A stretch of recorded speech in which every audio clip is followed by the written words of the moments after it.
Hi friends, అందరు ఎలా ఉన్నారు? నేను బాగున్నానండి. అందరు బాగుండాలి, అందులో నేను ఉండాలనుకుంటాను. ఈరోజు మనం గోట్ లివర్ అయితే కర్రీ ప్రిపేర్ చేస్తున్నామండి. రోటీకైనా రైస్కైనా చాలా బాగుంటుందండి. ఇందులో ప్రోటీన్స్, విటమిన్స్ అన్నీ అధికంగా ఉంటాయండి. హెల్త్ కూడా చాలా మంచిది. ఈ ప్రాసెస్ అనేది చూద్దామండి.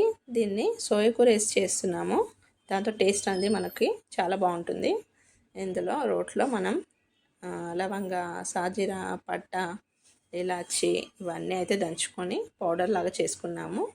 మరి ఒక గిన్నెలో ఆయిల్ వేసి ఉల్లిపాయలు కట్ చేసినవి వేసుకోవాలండి.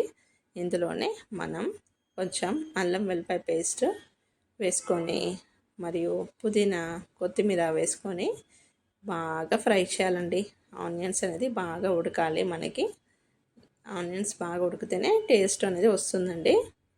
ఇలా ఒకసారి బాగా కలిపేసి నెక్స్ట్ పసుపు వేసుకొని మరియు మొత్తం బాగా కలిపేసుకోవాలి.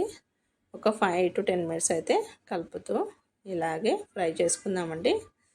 ఇది లివర్ని బాగా వాష్ చేసి పెట్టుకున్నాము. వాటర్ పోయే వరకు చెన్నీలో వేసి పెట్టుకోవాలి. తర్వాత మనం ఇందులో అవన్నీ వేసుకొని ఒక 15 నిమిషాలు అయితే బాగా ఉడికియాలండి. ఆయిల్లోనే మనం బాగా ఉడికించాలి.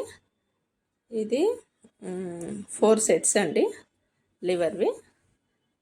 అవి తీసుకొచ్చినారు. దీనిలో వాష్ చేసి బాగా వాటర్ పోయినాక అన్ని ఇందులో వేసేసుకొని బాగా కలుపుకోవాలి. ఇలా మొత్తం కలిపేసుకోవాలండి.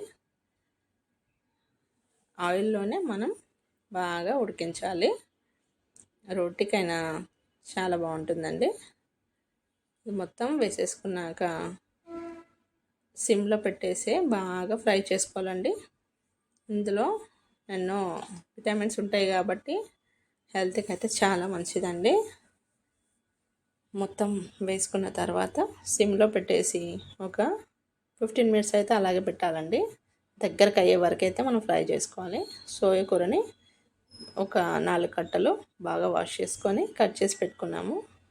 ఇందులో మనం లివర్ ఫ్రై అయినాక అందులో కారం, ఉప్పు వేసుకొని మరొక 10 to 15 మినిట్స్ అయితే పెట్టాలండి. ఇందులో ఇంకా గరం మసాలా ఒకటే వేస్తున్నాము. ఇంకా మసాలాలు కూడా ఏం లేవండి. ఎక్కువ సాల్ట్ వేసుకున్నాము. బాగా కలుపుకోవాలి.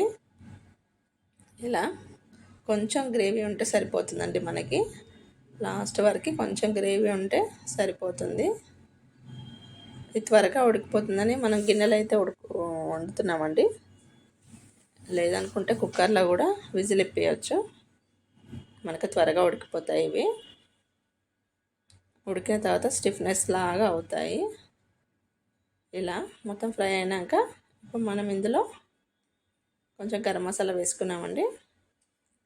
నెక్స్ట్ సోయా కూర బాగా వాష్ చేసి అది కూడా వేసుకోవాలి.